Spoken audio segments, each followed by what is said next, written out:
Welcome back to another Position Zero video. In today's video, we will be doing episode 2 of 400 ELO versus content creators. In today's video, I played Sapnap, and here for you is the game. It was a 41 move long game. Here's the analysis as a whole, and I'll be going through it as to what happened. So here we go. We start off with E4, E5, and then F3, all book moves. He goes queen to f6, which already, it's not a book move. The idea is to get your strongest piece out early, which often makes it have to move around more rather than developing your bishops and knights, which are more crucial during the start of the game. So I play c3, then he plays g6, and the eval bar, despite being completely even, says I'm up over 3 points of material based off the position. I go d4, and then he goes bishop to d6, and this is where I make my first miss. I don't capitalize on the weak e5 pawn, which I could have takes and then fork one of his two biggest pieces defended by the knight. So then he plays the move a6. I can't explain it to you. I again make the mistake and do this weird shield of bishops, knights, and pawns to protect my king and queen. I don't really like how I played this opening in general, but it was okay. He took there, so I took with the bishop, and which was a good move considering it's I attack the queen, which is pinned to the rook, so I gain material either way. He moves the queen down here, again trying to get close with my king. But for only being on the 7th move, your queen, the opposing king's queen shouldn't be this close to your king. It's just not natural. So I win the rook. He plays pawn to f6, which I respond with queen to d2. I was just trying to support my developed knight and bishop here. He plays bishop e5, and I'm now up 7 points of material according to the eval bar. So I play queen here, which is a mistake, but my idea was I'm already up an entire rook's worth of value. Why not just trade off my queens and try to get to as soon of an endgame as possible? But he responds g5, which I don't know. That's an interesting move. I take his queen, which is an inaccuracy, but better than a mistake. He takes the bishop. I push my pawn, kicking out his bishop, considering it's the only developed piece that's not a pawn that's developed. He responds by moving a knight, blundering the bishop in one move. I gladly take the bishop, and he moves his pawn to b6. Now, b6, I guess it can allow fianchetto. It creates strong left side because he can go knight to c6, bishop b7. That's my thinking. This knight can't really go anywhere yet. So that's what the position is for now. I play pawn takes on g5. He plays g8, which is interesting, but I think it's better to take the pawn. I'm not really sure. I take his second pawn, and instead of taking back, he goes knight to c6, which again it is still good. Which he can't take back now because of the h8 pawn. I didn't see that, but I respond with g5 because now I'm trying to actually get some checkmate threat possibility going by developing my pieces further onto his position. He responds with d6, and then I fork his knight and king, which is obviously this is a mistake. I think it's pretty obvious you can spot that. So I fork his king and queen. He moves his king to safety on f8. I go here. Now, my idea was not taking this because then he can take my new queen immediately. My idea was going c4, so now I already have the bishop protecting this pawn. So I can go h7 on the next move, checking the king, forcing him to run away. this side so then I could promote my queen, which was be defended by the knight on h7.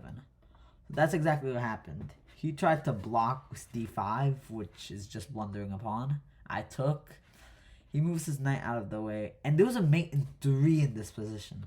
Now, I probably should have saw in mate in 3, but coincidentally, the game went on for about 25 more moves, 30 almost. But so I missed it clearly. I took, which was the next move to. I promoted the queen, and I missed a mate in 1 in this position. Now, I haven't even looked into this fully yet, so I don't even know what the mate in 1 is. But the mate in 1 here is knight to f6, which I now seeing it, I probably should have saw, but I didn't, which is sad considering this position and how it went on for another 25 moves. It's very sad I missed the mate in 1. But what happens was, I took the knight, I'm sorry, which is a miss, of course. I missed checkmate. He takes back sweetly. I go to h6, checking the king. I'm trying to get some momentum and kill these 2 pieces. Because when I usually play a chess game, I'm a beginner, so I'm not sure if this is common or not. My idea is to just destroy all of his pieces. Sometimes I leave 1 pawn just so I don't stalemate. But the idea is he has nothing to defend with, even if I'm up more material, and it prevents me from making blunders. So he goes king to b7. I castle, trying to get my rook into the game. He goes here, and there's also a mate in 7 in this position, which I think this move just hangs, it doesn't hang the bishop, because it offers a trade, because now these bishops are both looking here. But I just defend this, which of course misses the entire point. But I defend this from taking this, and now I'm looking at the bishop. So he moves his bishop to safety. I push my second pawn. I honestly didn't realize this was a fork. But I liked my position so much I didn't even bother looking at the fork at all. I push my pawn on e6. And he doesn't even take one of the rooks, which is kind of insane, considering I'm at 23 points of material. I push my pawn further. He blocks with the rook, which is actually a mistake because of the following sequence here. If you guys want to plug this into the analysis board and look at it, feel free. I go knight here. My idea is kicking out the rook. And the next move I kind of found insane. Not c6. I took the knight. I took the rook, and obviously he takes back, which is, it's nothing's wrong with that move, but the reason I found it insane is that he just, like, he took out his rook so that, I don't know how to necessarily describe this, but, like, the fact that sack the rook and then takes just to block the pawn, and then queen to f8 was, like, unavoidable. That was going to happen, or some move that would kick out the bishop from here. Or you just let it stay and get another queen. But bishop e8 is played, queen to f8 is played, and then the bishop retreats to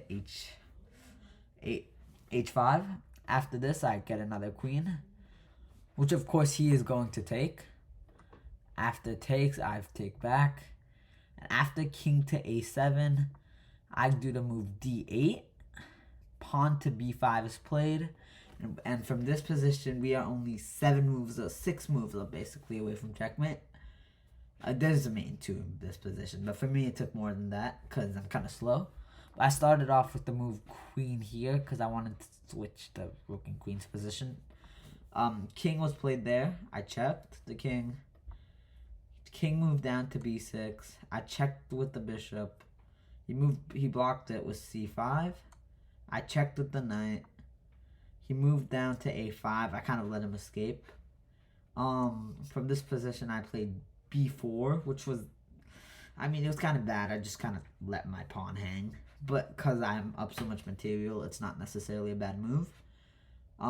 So the c pawn takes. I move my rook here. And then and now there's a mate in 1 in this position, which of course I play with the move queen to a6 checkmate.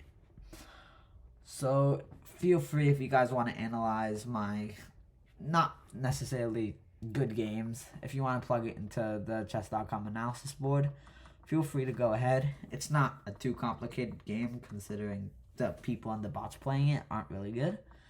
But yeah, I hope you guys enjoyed, and thank you for watching. Bye.